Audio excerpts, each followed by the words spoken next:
This week's episode of the And She Looked Up podcast is brought to you by Fine Lime Illustrations.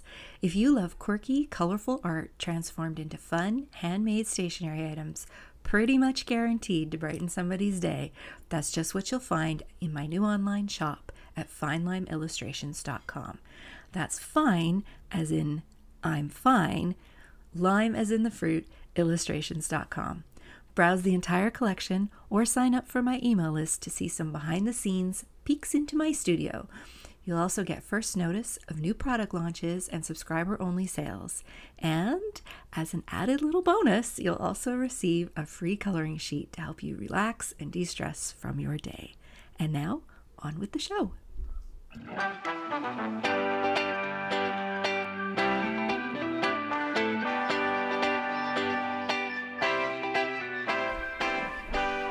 Welcome to the And She Looked Up podcast. Each week, we sit down with inspiring Canadian women who create for a living. We talk about their creative journeys and their best business tips, as well as the creative and business mindset issues all creative entrepreneurs struggle with. I'm your host, Melissa Hartfield, and after leaving a 20-year career in corporate retail, I've been happily self-employed for 12 years. I'm a graphic designer, an illustrator, and a multi-six-figure-a-year entrepreneur in the digital content space. This podcast is for the artists, the makers, and the creatives who want to find a way to make a living doing what they love. Hello, everyone, and welcome to another episode of the And She Looked Up podcast. As always, I'm your host, Melissa, and this week I want to wish you all a very happy new year. I hope that you have a happy, healthy, and successful 2024, however you define success for yourself. I always think that January is an interesting month because most of us start the year feeling like it's a fresh start, a clean slate. We're feeling optimistic and excited about our plans for the year. And then somewhere around the end of week 2, start of week 3, we realize that all the bright lights of the holiday season are long gone. We're stuck in the depths of a very dark and dreary Canadian winter that's not going anywhere for a while yet. And maybe some holiday bills have landed in your inbox and you're regretting some of the decisions you made in November and December, and you realize that nothing has really changed from last year. There's a reason why the January Blue Monday was coined. It's meant to signify the most depressing day of the year.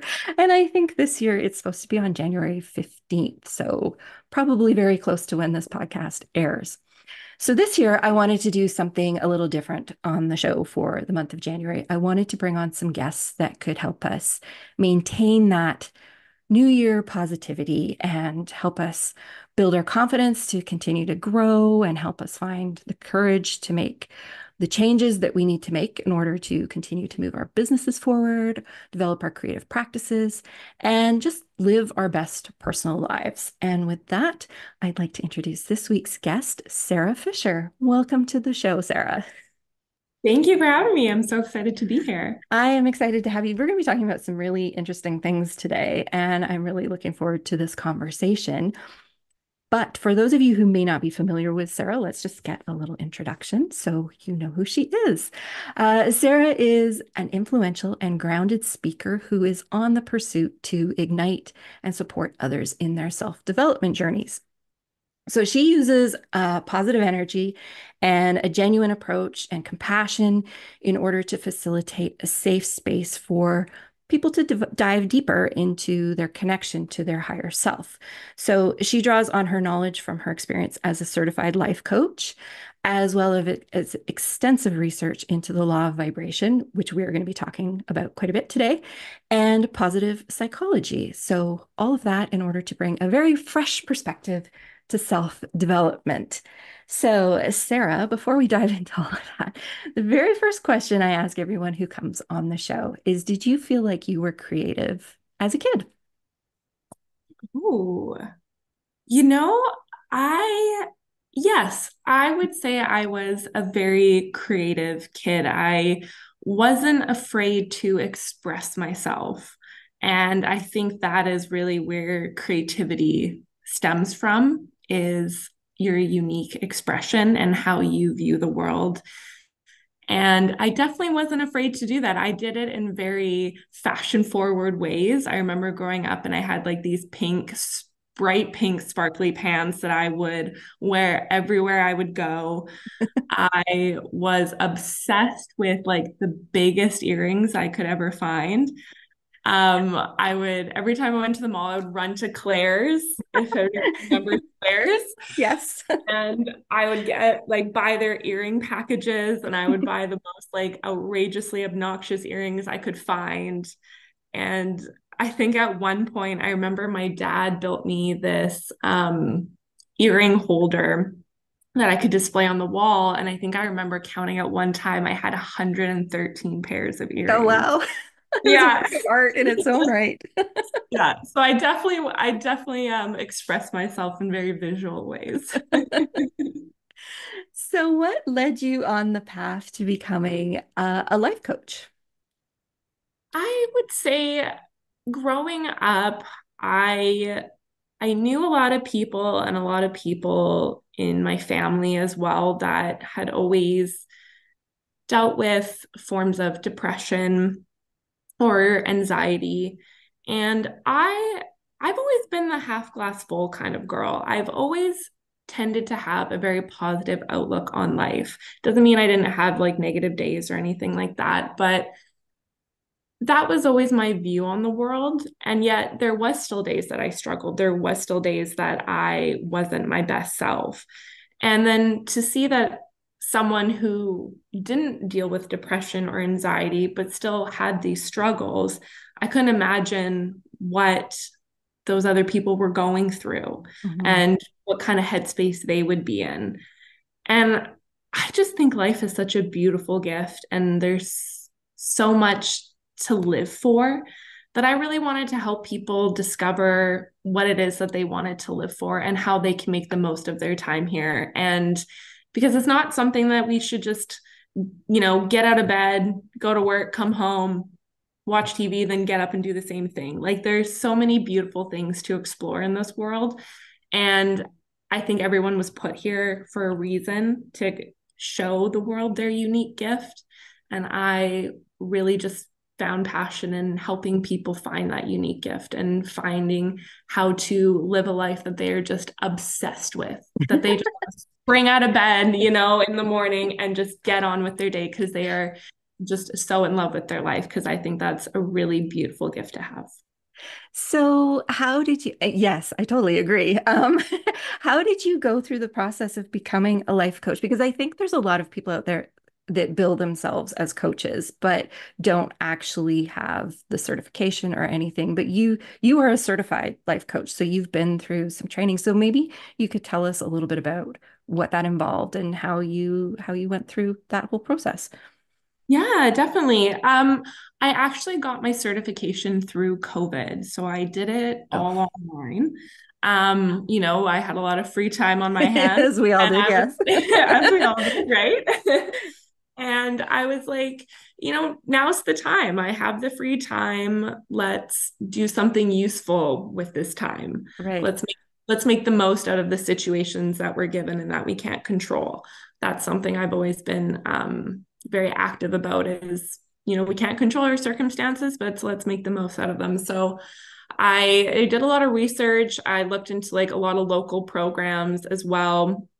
I ended up settling on an online course out of the States um, I think it's just called Life Coaching BCI. And it was a really unique process doing it online because they also hooked you up with other people online as well from around the world. And so you actually got to do like coaching sessions with other people in the program, Mhm. which was really cool because I got hooked up with people I think I worked with somebody from London, somebody from India another time.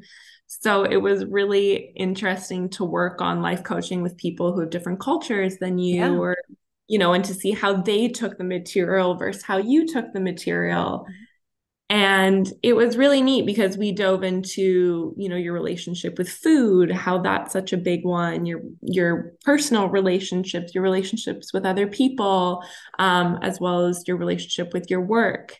And it was really, I kind of did it as like a therapeutic work for myself as well. I Hmm. think that was really my only intention out of it, was just to gain the information for myself. And if I could share it with anyone, I loved the opportunity, but it really was just a therapeutic work. And I loved how they incorporated like a food aspect into it as well, because I think in order to feel our best, we have to fuel our body with the nutrition that can allow us to feel our best. So it was really interesting learning how we approach food as well as like the relationships in our lives Hmm. and how to cultivate deeper and more meaningful relationships. And it's something I've been able to take with me now throughout any job or career or relationship I develop. It's something I really draw on in Yeah. my own.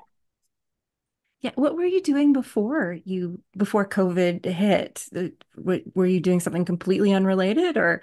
I was. I I've kind of had the I've I've jumped around from job to job because I really struggled growing up with what I really wanted to do with my life. Mhm. I think that's pretty And normal for our audience, actually. So, right? Okay. yes. I hope people can relate to that because like to give context, I'm 29 years old now.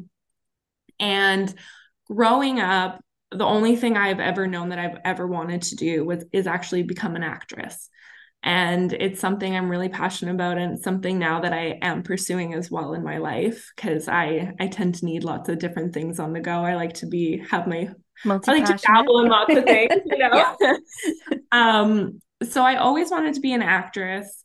And it's a tough business to be in. You just don't go in there and make all this money. It's something you really have to work towards. So I also wanted to find a different career that I was just as passionate about that would support me through my acting journey as well. And I actually worked for the clothing company Bootlegger, if we know about that. Takes me back to my youth. Yeah. Right? The good old denim, the silver jeans and all that stuff. So I actually worked at their head office as a buyer and product developer. So I have a big fashion background Right. as Yeah. well. And then I kind of left there. I worked for a couple local boutiques out in Fort Langley, if anyone's from the lower mainland. And because I was really pursuing acting as well and doing classes weekly, and it takes up a lot of time. So I found I couldn't have a typical Monday to Friday 9 to 5 Right. job. So I decided to like leave Bootlegger, find something with flexible hours.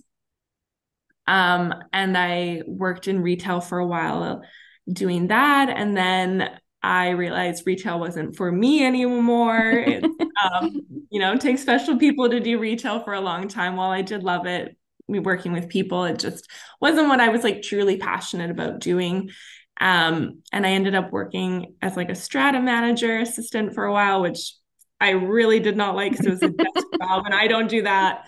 And then I ended up bouncing, and now I'm also work as a costume designer for film and Oh, TV. how cool. That is Yeah, fascinating. yeah. Yeah.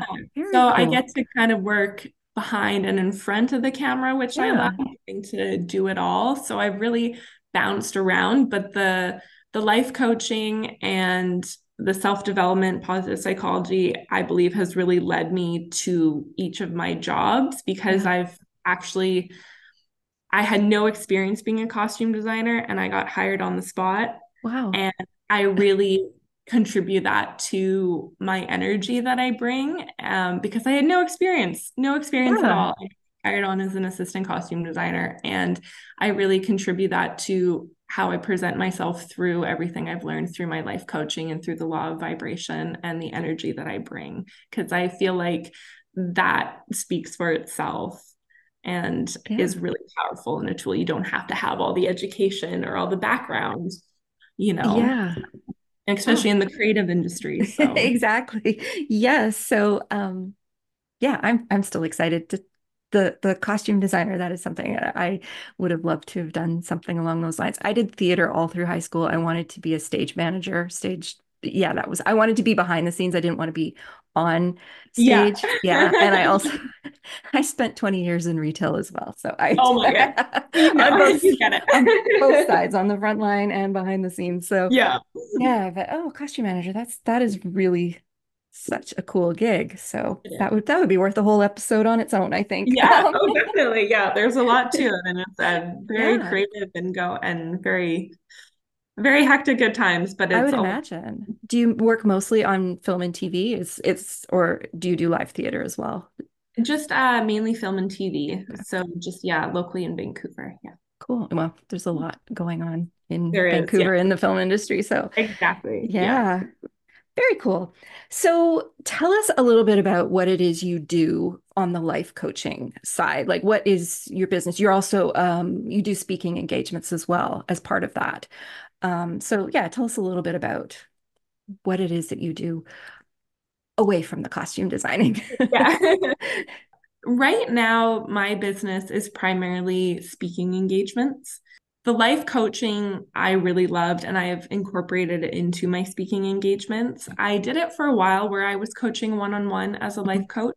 And while I got a lot out of it, it wasn't overflowing my cup. It wasn't something that I was like super, super passionate about until I found and really started working with the law of vibration and realizing how intertwined they are and realizing that I can take my own unique spin on the law of vibration through my past experiences with studying positive psychology and my life coaching. So, and that's where I come at with the law of vibration. I bring like a nutrition element into it as well, because I fully believe like in order to function and have the energy to incorporate the law of vibration into your life, you have to be functioning and have the energy. And that starts with from the inside out. So I've been able to use a lot that I've learned in that program into my talks. But right now, I don't do coaching at the moment. It's something I might go back into. But right now, I primarily do speaking engagements where I coach on the law of vibration as well. Okay, that is a nice way to sort of incorporate almost the acting side of it. There's a lot of that theater energy that you have to bring when you're a public speaker. So, Absolutely. Yeah, absolutely. That's why I love it, because I get to bring all of yeah. my passions into one. Yeah, it's perfect. It's perfect for you.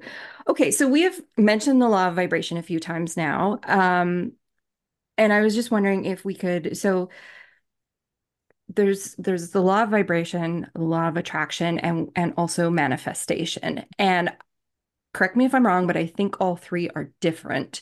So maybe if we could start off by explaining to the audience what each of these things is so that they have an idea of what we're going to be talking about today. Absolutely. I really love talking about their differences, because while all three are super interconnected and woven together, they do have their own unique features and differences. And right now, it's manifesting that seems to be the trend. It seems to be but what everyone's talking about, or you hear like the everyone saying, oh, the vibes were good. Like these seem to be like these trending topics and like hashtags and everything. And sometimes I think they can be used a little loosely without actually having like meaning and backing behind them.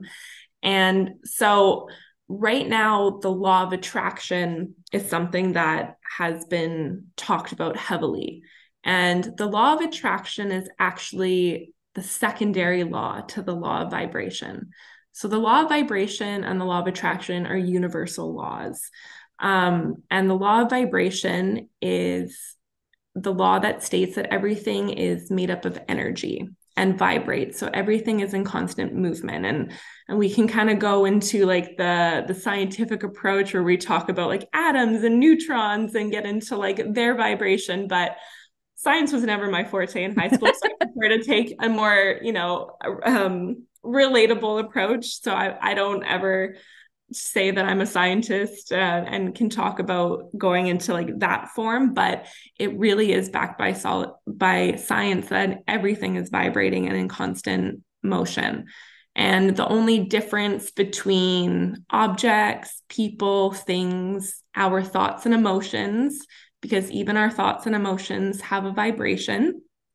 And the only difference is the rate or speed at which everything vibrates at, and that is known as its frequency.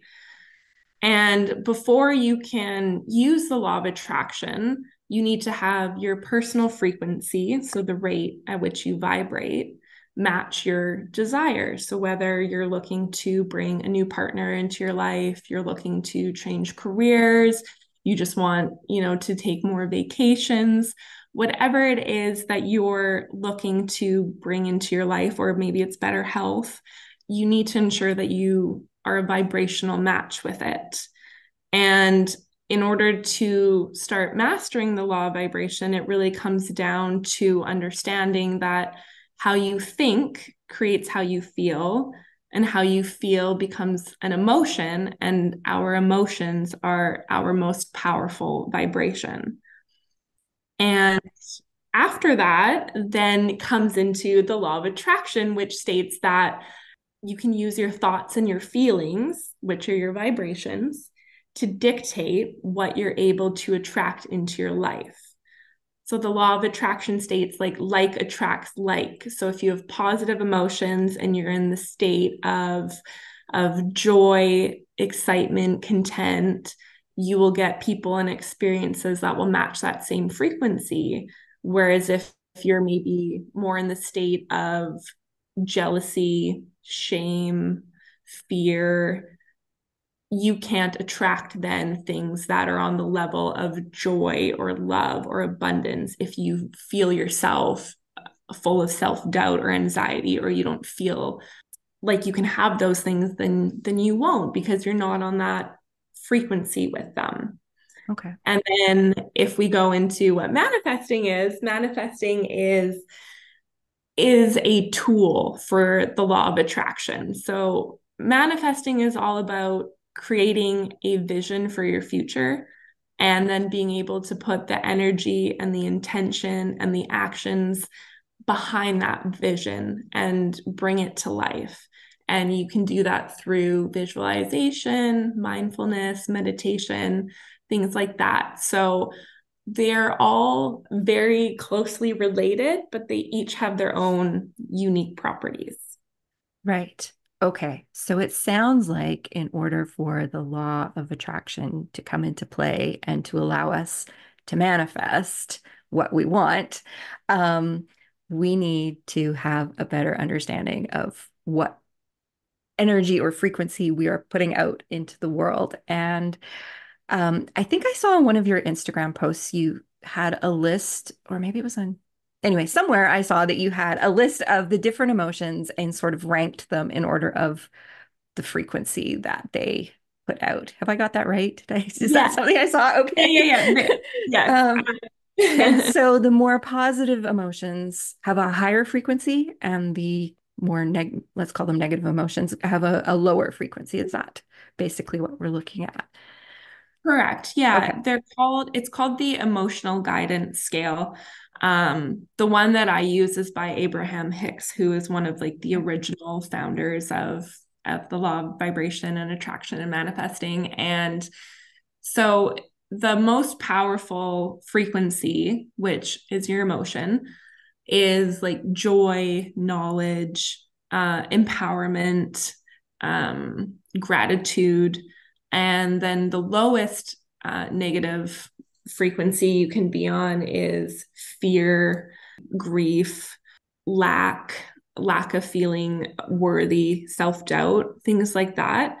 And I use it as a way, because sometimes it's nice to start your day and be like, so where am I on this scale? Like when I wake Mhm. up in the morning, how do I feel? And you want to be honest with yourself. You don't want to lie and be like, oh, I'm feeling happy today, but really you're not. Right. And it's a great way to check in with yourself and to be like, oh, you know what, today the scale's out of 22. I'm only at a 9 today. Or you wake up and you know what, I'm actually at a 3 today. Today's a great day. But it's a great way to check in with yourself, because if you're only at a 9 today, then maybe you're like, you know what, today I'm just going to try and get to the 8.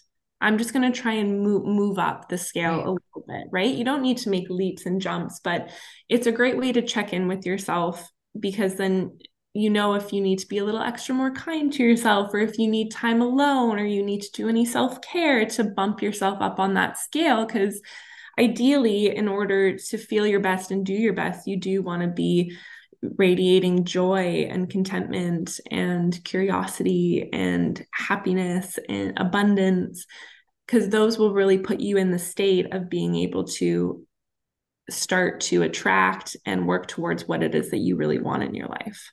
Right. Okay.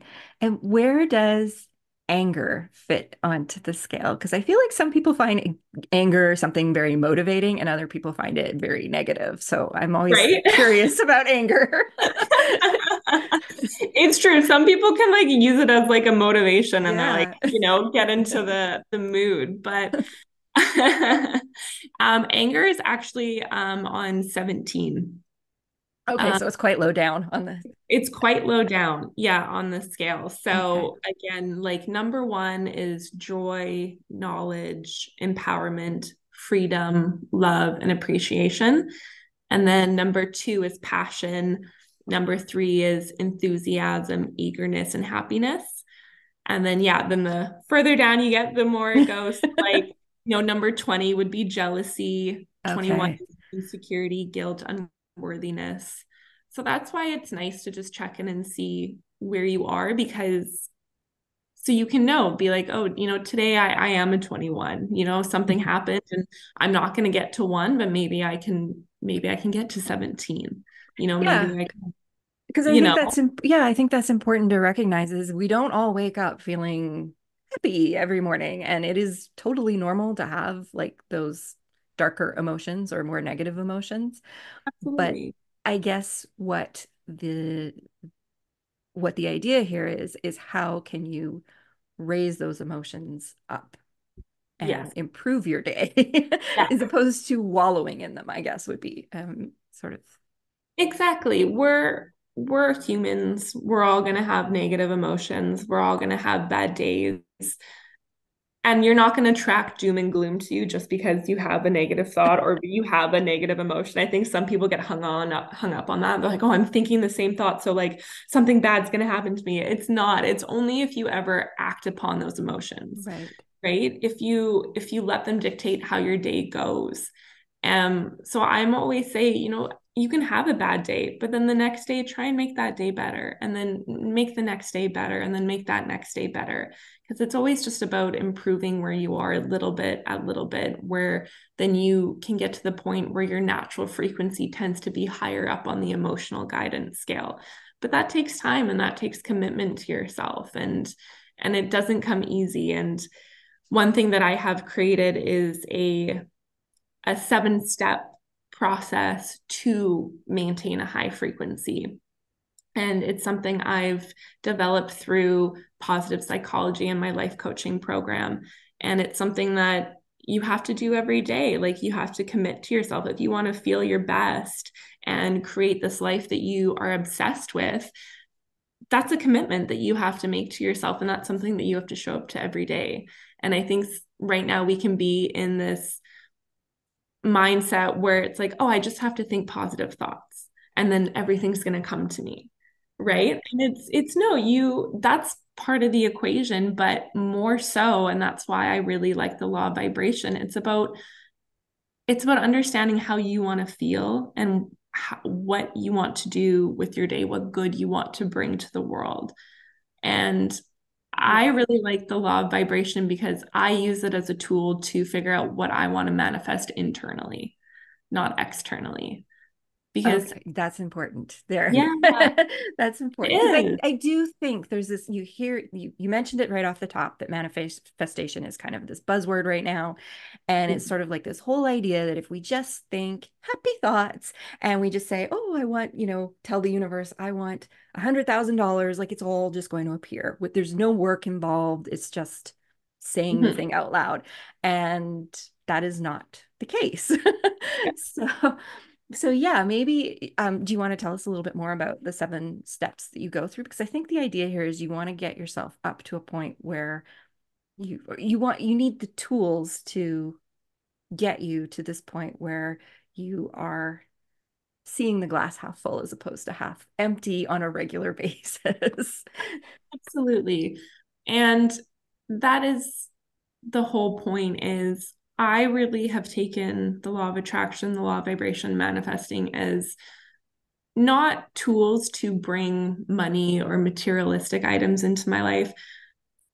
I would be a fool to say I don't want more money in my life. Everybody does. Like, that's it's human, but it's about being happy and content without having it. It's about not needing it in your life, but it just those things as like a nice perk, but not necessary. And I feel like right now they seem to be a necessity in our lives, with social media. And so I want to help people figure out what it is that they want to do with their lives and how they want to feel without needing the materialistic and money side to it. I want them to be content with just them, because I think that's like the key to living a grateful and abundant life, and a really amazing life is just really being happy and content with who you are and with what you have right in front of you.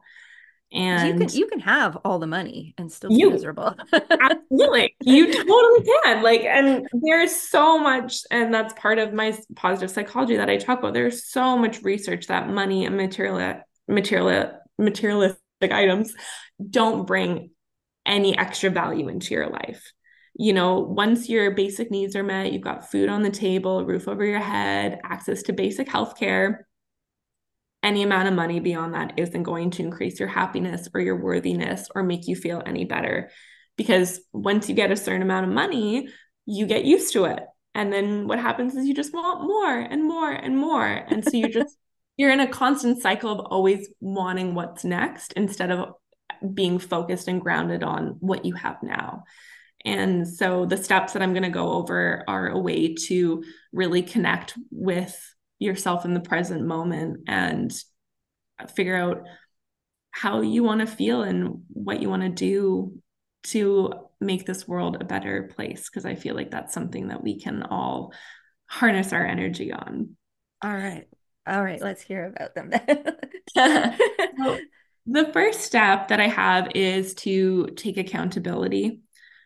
Um, I feel like we can talk the talk about this grand life that we want for ourselves, but few of us will actually hold ourselves accountable to achieve it. Right. It can sometimes be easy to play the victim or to just wait and hope that things are going to change and get better. But in order to actually move your energy and start to create energy, you actually need to do something about it. And so it's important to assess where you are currently in your life. And even if you're not where you want to be, but no one put you where you are, you put yourself there. And once you're able to realize that, if you're the cause of all your problems, then that means you're also the solution to all of your problems, Mm. which I think is a great mindset to have. And Hmm. as soon as you adopt that mindset and you're like, okay, well, if I'm where I am because of me, then that means I can get myself out of it. So I'm going to take accountability for where I am and I'm going to do something about it. Okay. The second step is to quiet the ego. Because, let's face it, we all have one. We all want to be seen in a positive light. We all want people to think we're great and for people to love us. But in order to live a harmonious life with the universe, it's really important that we understand how to listen to ourselves before we give importance to other people's opinions of us. And so while the ego is important to have because it does help drive and motivate us towards our goals, we do need to understand how to turn its volume down and be okay with failure, be okay with not always being seen in the best light, because that's where you're going to grow and that's where you're going to learn. And that's where you're really going to find the power to go after what you truly want, regardless of what other people are going to think of you. Yeah, that's huge. That's huge. I think fear of failure holds so many of us back because we don't want to either admit that we were wrong or we something, I think it also kind of relates to taking accountability. We don't always want to admit that we did the wrong thing or we screwed it up. Um, Yeah, But yeah, you're absolutely right. We don't grow if we don't make mistakes or fail ab- forward. absolutely. Yes. And I think failure is a beautiful thing. I think that's where you really learn the most. And Mhm. it's something to actually embrace in life. Yeah, I mean, I'll say this about pretty much everyone we've had on the show who has embraced, like, the people who embrace failure are the ones who I find are the most successful because they've learned the lesson and improved upon it and grown from it. So, Absolutely. yes, the people who fail are the ones who move ahead. I So, love, I love that. I love that. That's a common theme. very much so, yes. The third step I call is unlearn old habits and develop new ones. They they have concluded that 70% of our waking behavior is habitual behavior, which is quite a bit. Yes, that's so funny. Actually, I was just saying to a friend the other day because I lost my dog last month, and I'm so I sorry. really, yeah, thank you. But losing him, I realized how much of my day from the moment I wake up revolved around him. Like I get up Mhm. at the same time every day because that's when he needs to go out, and then he gets fed, and then we go for a walk, and then I do this, and and it was just like, whoa, I didn't realize how structured my life was without like and it doesn't have to be a dog, it can be your kids, it could just be being on your own, but we just fall into this, I don't want to say trap exactly, but yes. And it took losing him to realize, like, wow, I am so doing the same thing every single day from the moment I wake up. So that's interesting. Yeah. Carry on. Yeah. Sorry. No, no, it really is. When you actually think about it, if you go through your day-to-day life and how like your morning routine or your bedtime routine or your commute to work, anything like that, or your creative process, it's so habitual that you don't even have to think about it anymore. And like sometimes when you're like driving home from work and all of a sudden you get home, you're like, how did I just get home? Like, because you don't even have to think about it anymore, right? Yeah. And our habits are really powerful because they determine the outcome and success of our life to an extent. And our habits can even be how we talk to ourselves. And Mm, because if we have a to-do list, say, and we only get through half of our to-do list, or do you have the habit of beating yourself up and being like, oh really, like you kind of like finish your to-do list really like and being hard on yourself, or are you in the habit of, you know what, I did my best, this is what I was capable, tomorrow's a new day? Because how we treat ourselves is a habit as well, and that's something to take inventory of, because they they know that our habits are a direct reflection of our identity. And so the more you repeat a behavior, the more you reinforce the identity associated with that behavior. And so we can hide behind our habits, and we everyone has habits that aren't serving them anymore. yeah. And there's always habits that everyone wants to incorporate and they just aren't able to make it happen. And so in my talks, I really dive into how to break and maintain habits because they really are the fundamental building blocks of your success. And it Yeah, really, I was just going to ask you, do you have any tips on how to unlearn those habits and learn new ones? Because that's a hard thing to do. I mean, we hear about it particularly in the month of January when people are talking about resolutions and things and how hard it is to keep going on something that we want to do, whatever it is, make more money, lose weight, all the usual things. So, do you have any tips on how we can A, unlearn a habit and then B, learn a new habit to replace it? yeah, they do kind of go hand in hand. Hmm. So I think the very first thing to do when you are either learning to break or maintain a habit is to first take it easy on yourself. You have to prepare yourself to know that some days are going to be easier than others. And you have to treat yourself with kindness, that if there is a day that you either revert back to an old habit or you don't bring your new habit into play, you have to tell yourself that that's okay. Because if you beat yourself up and you're negative, you're not going to want to continue. When Hmm. When you treat yourself with kindness and you allow for error and you allow for failure, you'll have a much easier time either breaking or maintaining the habit. You also want to start very, very small. So we can just say, you know, the typical, I'm trying to get healthier and maintain like a gym routine. We'll take that as the example. Instead of going come January, I'm going to work out 5 days a week for an hour each day. You might be able to do that for a week or two, but then afterwards it's going to taper off. And then you're going to beat yourself up for that, right? You're going to be like, oh, well, oh, I only went 3 times this week, or I only went 2 times. Just forget about it. You really want to start your habit where you're going to set yourself up for success. So instead of 5 times a week, maybe it's just the 2 days a week because you're like, I 100% can do 2 days a week at the gym. Yeah. And maybe it's not an hour, maybe it's 40 minutes, whatever it is. But you're like, I 100% can do those 2 days.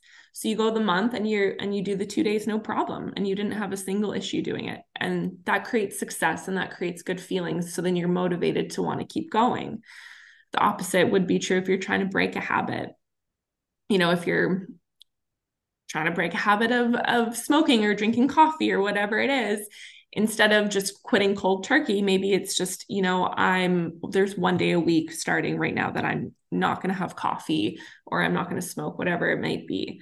And you start really small and then you build upon that over time. So breaking and maintaining habits are a gradual process because after the month, maybe it's like, okay, now I can commit to 3 days a week going to the gym and you build upon that. But maybe you will never get to 5 days. Maybe you will only ever get to 3, but that's okay. You have to meet yourself where you are. 3 days is better than no days, Absolutely. right? Right.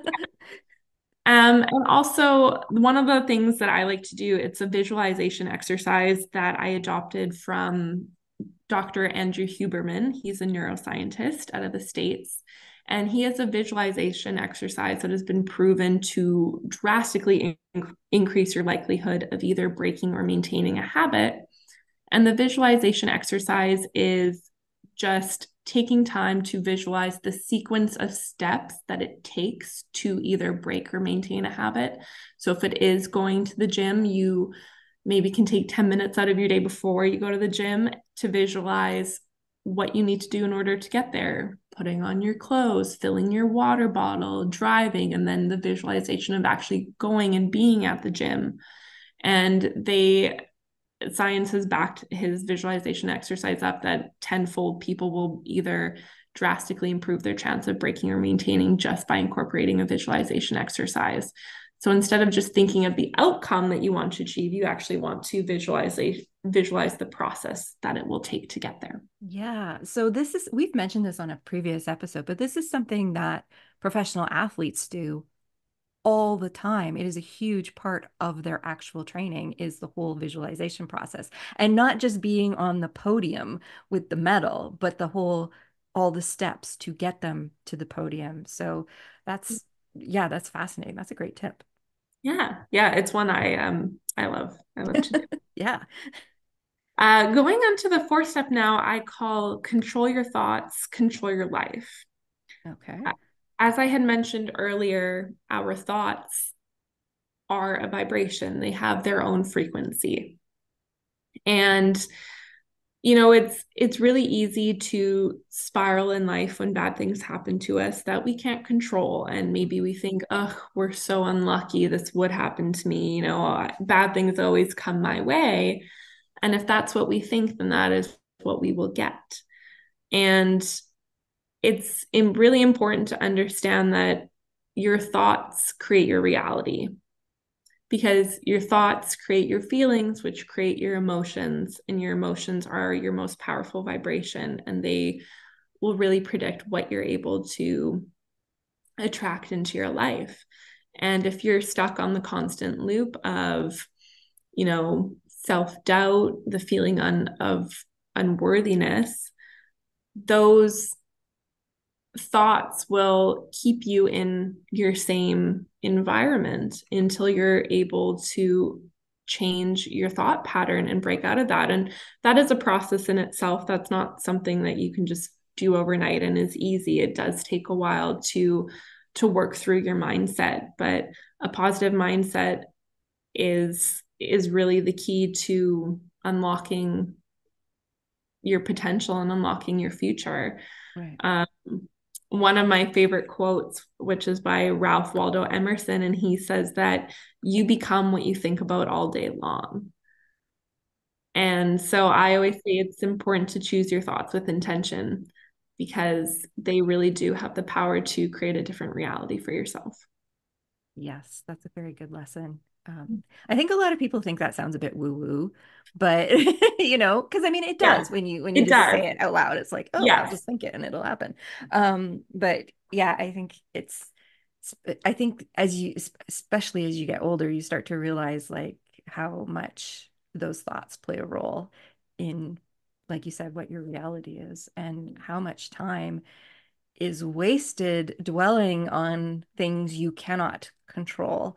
And what I used to worry about everything when I was younger, like everything. And I always joke that if there's one thing I could tell 20-year-old Melissa, it would be just all that worrying.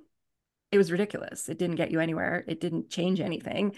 And most of it was completely unwarranted, and it was just a colossal waste of time and energy.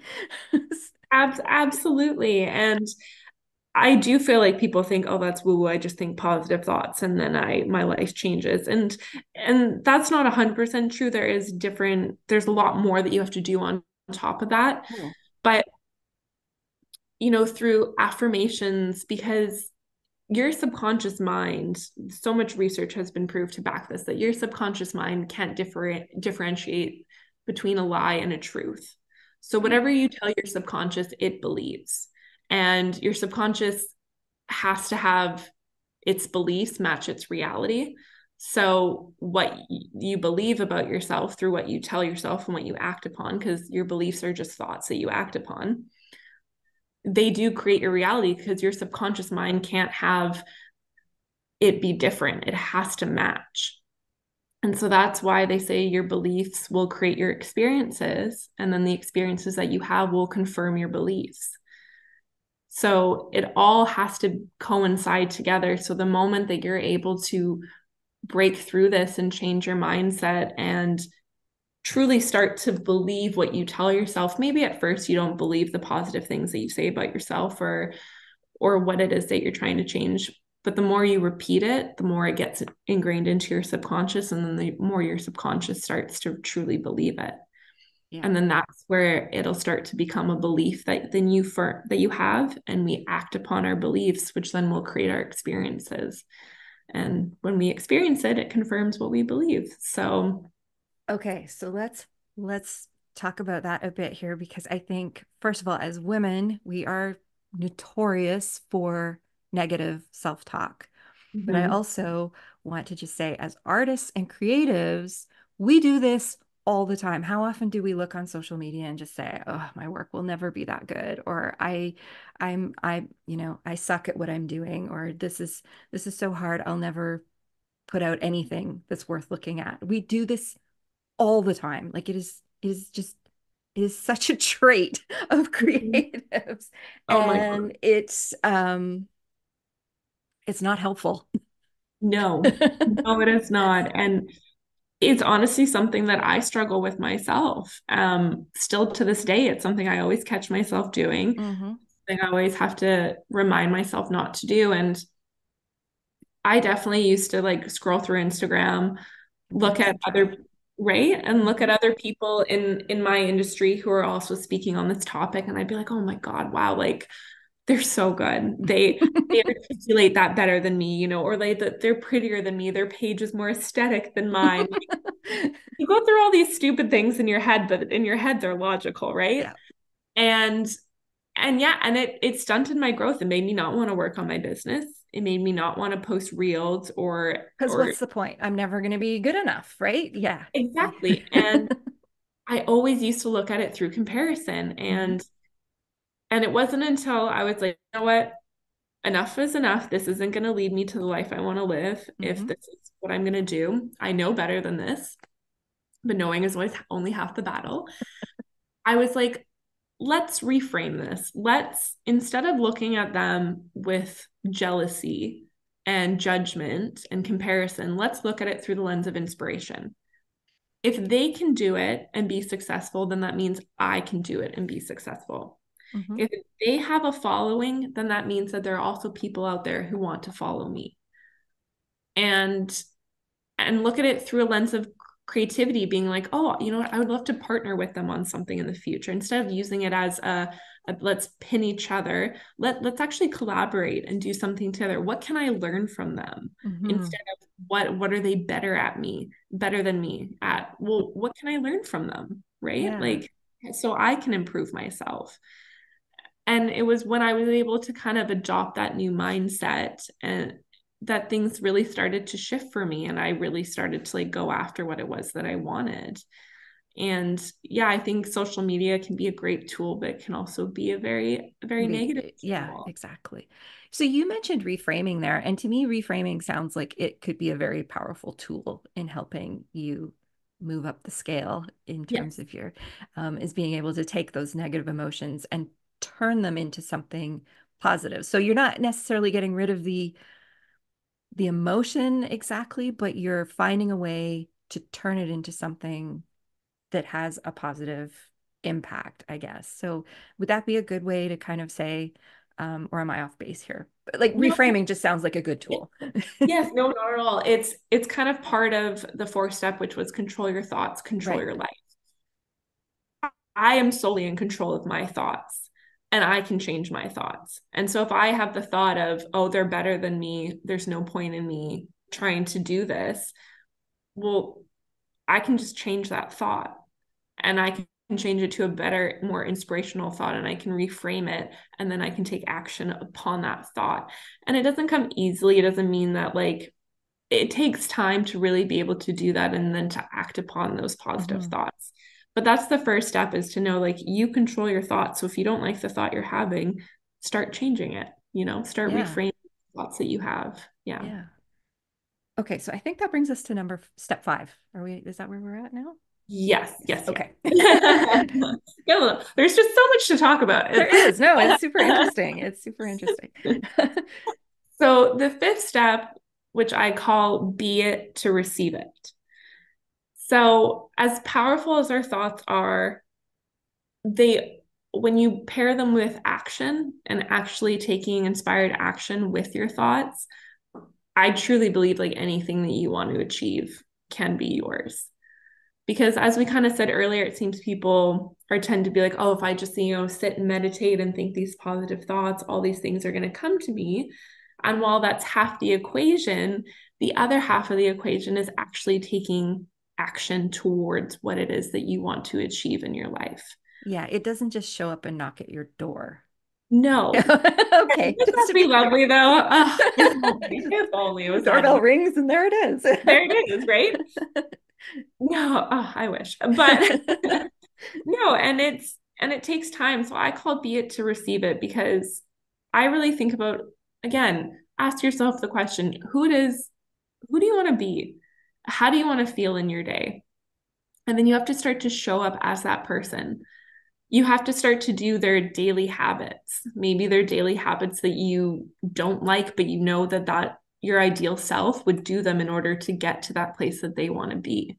Whether Hmm. it is posting on Instagram, whether it is doing cold calls or networking, reaching out to people, whatever it is that you need to do in your business, or sitting down, or, like carving out an hour a day to work on your creative business, like whatever it is that you need to do, you actually have to begin to do it. And you have to embrace and embody the thoughts, feelings, and actions that your ideal self would take to get to where it is that you want to go. So when you can envision who it is that you want to be in your life, you have to then ask yourself, okay, so how did they get there? What do they do? Like, yes, maybe they have all this money and take all this vacation and stuff like that, but that's just the side effect of it. What, even though they have the money, even though they take the vacations, they still have to do these daily habits in order to maintain and sustain that life. So what do you have to do to get there? How did they get there? And then you have to start incorporating those actions, and by being that person. And that is truly the key to unlocking your success in life.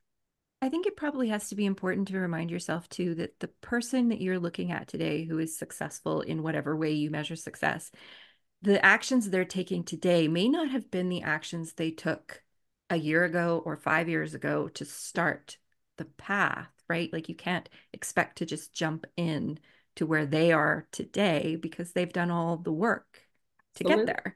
So, yeah, I think, yeah, you've got to think back to the beginning of where they were, which can be hard when all you see sometimes on social media is the present day version of them. Oh, absolutely. And that's why I kind of have that love-hate relationship with Instagram because you're seeing everyone's successes. You're not seeing Yeah. the behind the scenes, you're not seeing the struggles. And that's where I think you just always have to remind yourself when you see other people on Instagram, okay, I'm seeing the best version of them. Yeah. But what did it take for them to get there? You know, and so what is it going to take for you to get there? What do you need to implement into your daily life? And they can be really small actions, really small habits, because that those are the building blocks of success, or those small daily actions that you can take on a consistent basis. Yeah. Yeah. So that is something important to think about. And sometimes the best way to to to learn what those things are is you have to go outside and meet people, you know, like in real life and have actual Absolutely, conversations with them. absolutely. And the thing is, and about like the law of vibration and the and attraction is it's really about trusting as well. Mhm. Trusting that what you want will come to you. It might not come to you exactly how or when you want it, but it'll come to you when it's supposed to happen. And so you don't need to know how it's going to come to fruition. You just need to trust that with you taking action, it will come to you when it's meant to. But you just sitting there hoping and praying isn't going to change it. You need to take the action, but then with the knowing and the firm belief that it will come to you when it's supposed to.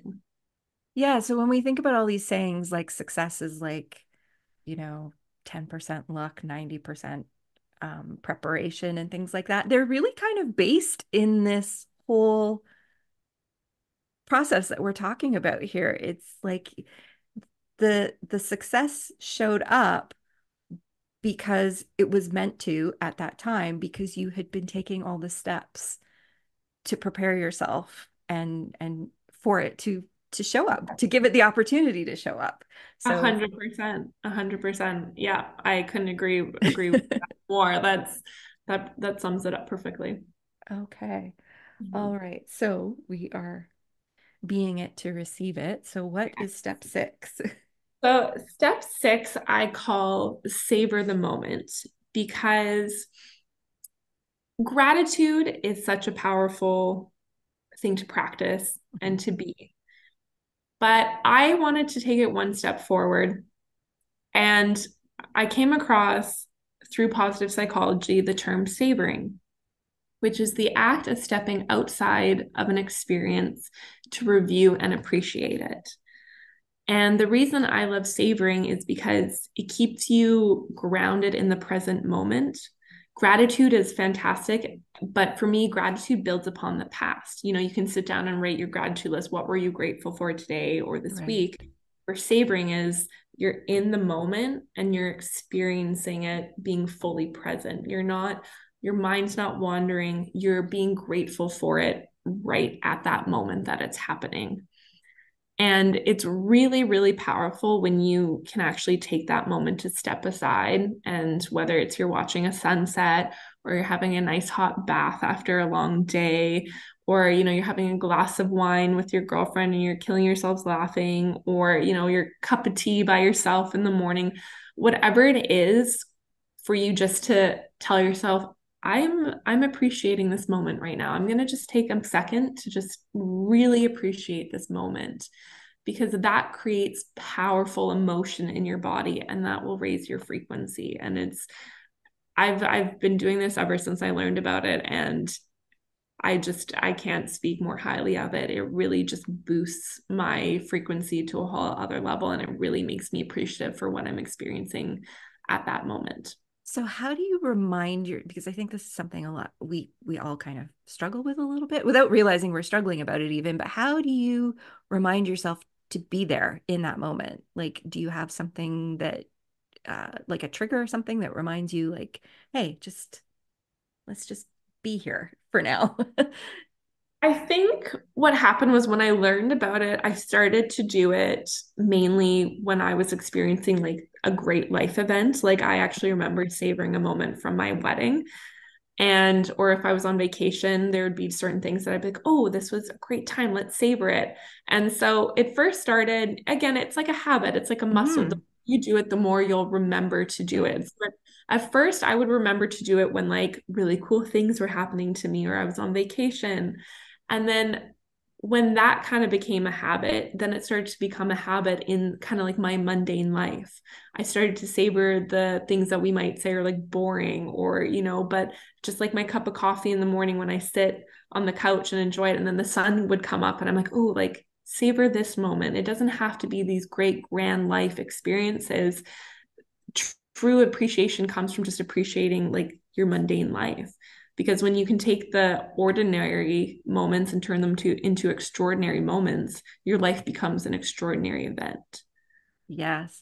There's a Tom Cochrane song that is kind of my mantra in the back of my head about um it's a whole verse in the song, but it's basically about life is made of small moments and they're all strung together. And if you don't sit down and savor them, it just passes you on by like the weather, I think is the rhyme in the quote. But it's always stuck with me because it's so true. Life is, yes, the big moments happen and they're great and they're wonderful and we should celebrate them and savor them. But all those little small moments are what adds up to make a life. And Mhm. those are the ones that I think probably influence us and how we feel on a day-to-day basis more than the big ones overall. So yeah, that's just always stuck with me. It's one of my favorite songs. So I love that yeah. so much. A great reminder to have, and then puts you in a good mood too as you're Yeah. singing it out. Absolutely. Absolutely. So, so that brings us to the last step in the process and step 7. Yes, so step 7 happens to be my favorite step as well because it's the most fun. But one of the purest ways that you can raise your frequency is to radiate joy. Joy is one of the number one emotions on the emotional guidance scale. And it's true because when you radiate joy, you leave no room for like fear, doubt, or shame to show up. And kind of what we were touching base on before, but you aren't only supposed to feel joyful in those big life moments when you're on a vacation or when you got a Mhm. promotion or at your wedding. True joy is found in the simple acts of your mundane life when you decide to make the most out of each moment. And it's when you're in those moments of joy or when you can find joy out of like one little thing out of your everyday that you'll start to boost your frequency and you'll start to live a really joyful life and a really positive life as well. So I always say, dance your heart out to your favorite song when you're cooking dinner or like slow down and take an extra long bubble bath or have those belly laughs with your girlfriends or your partner, whoever it may be, but really try and embrace those small moments of joy and always seek them out. Yeah. Okay. So those are really helpful steps, I think, for us to get into that space where we're increasing those vibrations and getting us into the right mindset. So, really, all of them, when I look at the list, are a series of habits that you're trying to develop. Each step is a habit in its own right. So, before we have, so, we've come almost to the end of an hour, and I don't want to keep you too long with your Oh. time, but um, let's talk about this from a bit of a creative process. So for art, because most of the people who listen to this show are women who create for a living. So they're artists, they're makers, they're doing all of that thing. And maybe we could talk a little bit about how they could use all of this in Mhm. their creative practice and their creative business Mhm. from For that sure. perspective. Yeah. Kind of how we were talking before, like creativity to me, being creative is all about your self-expression and how you express yourself. Mhm. And if you're not feeling your best, if you're having those down days, if you're in self-doubt or negative talk, I think that can really hinder your creativity, or maybe not being super motivated to work on your business or your creative outlet that you have.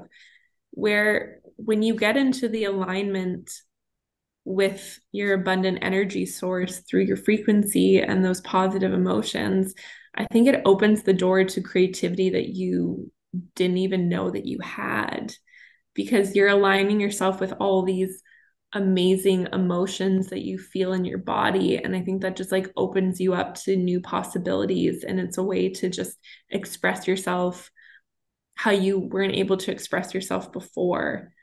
And it's really amazing when you can kind of get into the flow of having that high frequency and having this new like outlook on life and appreciation for it, because it really does just open your eyes to new ways of doing things, and it'll attract like new people and experiences into your life that can also help you expand your creativity and your business as well.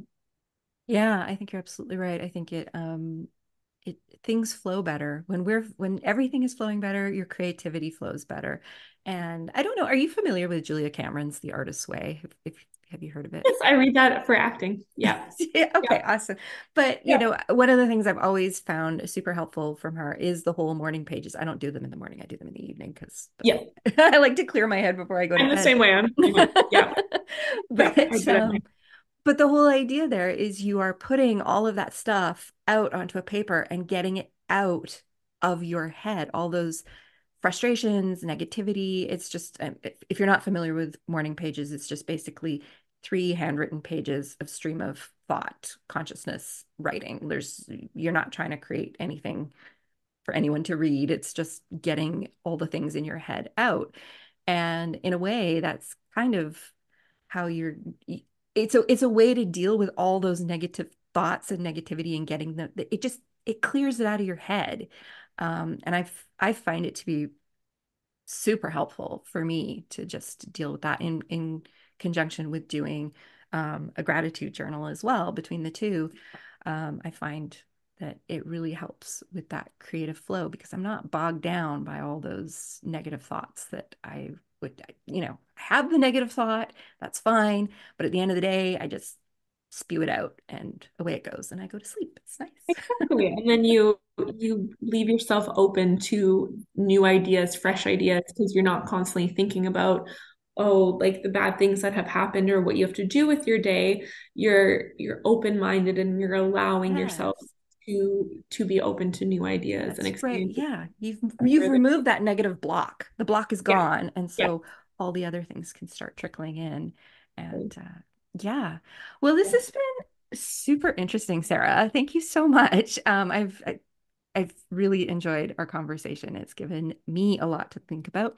I think it's going to give the audience a lot to think about in terms of how they can take this and use this to kind of keep their momentum going through the year. And I think there's a lot of valuable tools here that we can use to raise that frequency and um, allow us to let the law of attraction come into play. And so, one of the things, just before we wrap up, you did mention that manifestation is kind of the act of, I guess, visualizing what you want to have happen and writing it down. And so, is that something that you suggest or recommend for people is to take a moment and write down these things that they want? Like, I always find I do better when I write things down. Like, it's just, Yeah. like sort of visualize the process and write down what it is that you're visualizing in your head that you want to come. And then you have to do the work to make it appear. 100%. And it's like it's hand to paper too. Like I know now we're in like the digital age, but Mm. there's way more power in like putting pen to paper. But yes, I fully do that myself as well. There's a lot of science research backed by just, I think they say you're 80% more likely to achieve your desire, your goal if you write it down on a piece of paper. Or maybe it's not 80, maybe it's a little bit less. Don't quote me on that one. It's There's something some like that. powerful neural connections that Yeah, happen when you use your hand to write it down. Yeah. Absolutely. And the more you write it down and it's you don't want to obsess over it. You don't want to like every day like look into like what it is that you want to attract, but you do want to know what it is. But then you want to put it away and just go live your life and Hmm. just radiate joy and have a good time and be with people that you love and do what you love. And that's when your manifestations will come to you more easily because you'll be on the frequency of them because you're too busy having a great time with what you have now and you're not worried about the things that you think you're missing but you don't because you don't feel like you're missing them. You think that they would just enhance your life, and I think that's the whole key, is not manifesting from a place of lack but manifesting from a place of abundance. Hmm. And I've had this happen. I've had things where I've written them down in a journal or whatever, um, and then come back 10, 15 years later and realize that all the things that I had put in there have happened. And you don't even realize it's happening. I had forgotten I had written it all down, but your brain doesn't forget. It's working away in the background. Yeah. It's in that subconscious mind, and you tell it, and I always write what I want as if I already have them, because if you tell your subconscious mind that you have something, it believes it, and then it has to actually make it happen. I write it as a story, as if I'm writing a novel. So Oh, it's I happening to the love character. And I so it's love that's their life. And but the character is me. So if that makes sense. it. That is beautiful. That is a really good tool. So, yeah, so this has been great. Thank you so much. Sarah, where can people find you out there on the interwebs? Yes, right now it's just my Instagram page. It's called Vibin High Club. And I post just little tidbits about the law of vibration, as well as manifesting, positive psychology, all the good stuff. Anyone, please, please, please reach out to me. I love connecting with anyone if they have questions or anything like that, or they want to learn more. I'm more than happy to connect with you. Yes, you do have a great Instagram account. There's some really great short little videos that just kind of give you tips or explain things in a very approachable way. Yeah, we'll leave links to that in the show notes for anybody who is looking to reach Sarah. And yes, thank you so much for coming on the show this week. It was great to have you here. Yes, thank you so much. I really enjoyed our conversation, Yeah. and I hope everyone gets something out of it. Yes, I think they will.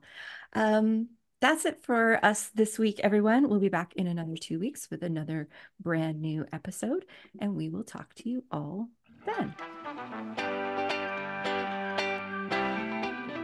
Thank you so much for joining us for the And She Looked Up Creative Hour.